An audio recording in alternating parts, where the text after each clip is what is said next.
আজকে হচ্ছে সানডে আর আজকে আমার ছুটি পুরো, তো ওই জন্য এখন আমি বেরিয়েছি একটু ঘুরতে। এখানে এখন আমি রয়েছি বাস স্ট্যান্ডে, আর পিছনে যে বাস আসছে। যেহেতু আজকে সানডে তো সেই জন্য এখানে মেয়েদের জন্য আর কি হাফ টিকিট হয় বাসে, আর ছেলেদের জন্য ফুল টিকিট। আর এখন আমি যাচ্ছি হচ্ছে লাস্ট স্টপের নাম হচ্ছে মাধাপার চক।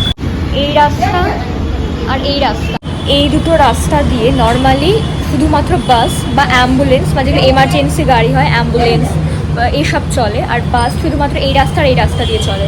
আর তার পাশেই দুটো রাস্তা আছে, ওইটা দিয়ে তোমার auto, bike, scooty, normal 4 wheeler এগুলো সব চলে। আমি এখন এখানকার লাস্ট স্টপে চলে এসেছি, আর এখানে তোমাকে টিকিট দেখিয়ে আর কি বাস থেকে নামতে হয়, মানে বাস স্ট্যান্ডে এসে। তো তোমাদেরকে একদিন আমি পুরো বাসের এই জার্নিটা তোমাদের দেখাবো, বিশাল সুন্দর। এখন আমি বাস এখানে ঘুরতে এসেছি, মানে জাস্ট দেখছি যে কোথায় কি আছে না আছে। বাইরে তোমাদের আমি বলিনি না যে এটা কোথায়, বা আমি কোথায় আছি। তো এটা হচ্ছে গুজরাতের রাজকোট। তো this is Rajkot, this is Rajkot city. আর এখন আমি রাজকোটেই আছি, আর এটাই আমার লাস্ট ডেস্টিনেশন। ওকে, আমি এটার কথাই বলছিলাম তোমাদেরকে। তো যাই হোক, এখানে এখন দেখছি যে আশেপাশে কীরকম কী রয়েছে না রয়েছে। এমনি এক্স্যাক্টলি ঘুরতে যাওয়ার মানে কোথাও আর কি কোনো কিছু জায়গার নাম করে ঘুরতে যাওয়ার এরকম কোনো প্ল্যান নেই, বাস রাস্তাঘাট দেখার জন্য আমি এলাম এখানে। এখন আমি বাসের মধ্যে আছি, আর এখন আমি যাচ্ছি হচ্ছে ইন্দিরা সার্কেল। ওখান থেকে আমি একটা মন্দিরে যাবো, আর মন্দিরের পাশেই হচ্ছে তোমার একটা ভালো খাওয়ার জায়গা রয়েছে, তো সেখানে এখন যাচ্ছি আমি। এখন আমি রয়েছি অটোতে, আর এখন আমি যাচ্ছি স্বামীজির মন্দিরে। পুরো নাম তো আমি চাই না, বাট আমি এটা শুনেছি যে কলকাতায় নাকি রয়েছে চৌকাঠে। এখন এই মন্দিরের ভেতরে চলে এসেছি, এটা পুরো মন্দিরের এরিয়া, আর এখানে ক্যামেরা অ্যালাও আছে।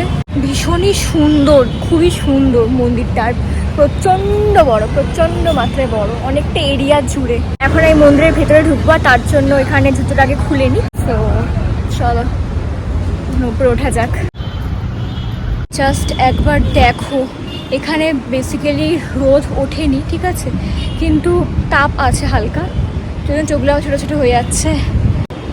ওয়াও, জাস্ট ওয়াও, অসাধারণ সুন্দর দেখতে এই মন্দিরটা, আর ভীষণই শান্ত জায়গাটা। জাস্ট একবার দেখো খালি, just awesome, just look at this, just awesome.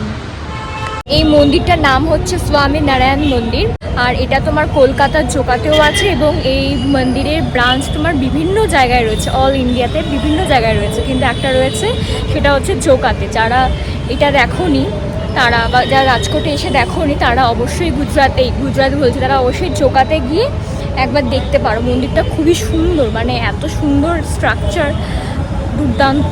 তোমরা যদি এখানে আসো আর তোমাদের যদি থাকতে মন চায়, তোমরা এই মন্দিরের সাথেই দেখো এখানে এরকম ইয়ে রয়েছে। এটাকে তো হোটেল তো বলা যায় না, এখানে সবাই এসে থাকতে পারে, ঠিক আছে, কিন্তু পেমেন্ট করতে হয়। তোমার মিনিমাম হচ্ছে তোমার 250, মানে হচ্ছে 250, ওকে, মিনিমাম এখানকার থাকার রেট। আর ঢোকার সময় তোমরা চাইলে তো এখানে জুতো খুলে তো যেতেই পারো, বাট যদি না চাও তাহলে তোমার এইখানে একটা ব্যবস্থা করে রেখেছে, এখানেও তোমরা জুতো খুলে মানে জুতো রেখে যেতে পারো। এটা হচ্ছে ভিতরটা, প্রচণ্ড মানে আর কি চুপচাপ রয়েছে, খুবই শান্ত। তো আমি তাই জোরে কথা বলছি না। হোটেলের পাশেই একটা খাবার এরকম জায়গা আছে, এখান থেকে তোমাকে খাবার খেতে হয়।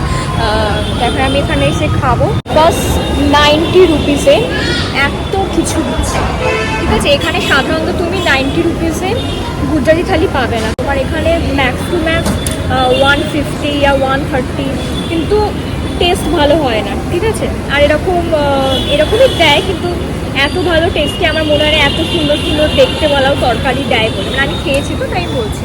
তো এটা হচ্ছে গুজরাটি থালি, এখানকার এটা মানে ফেমাস।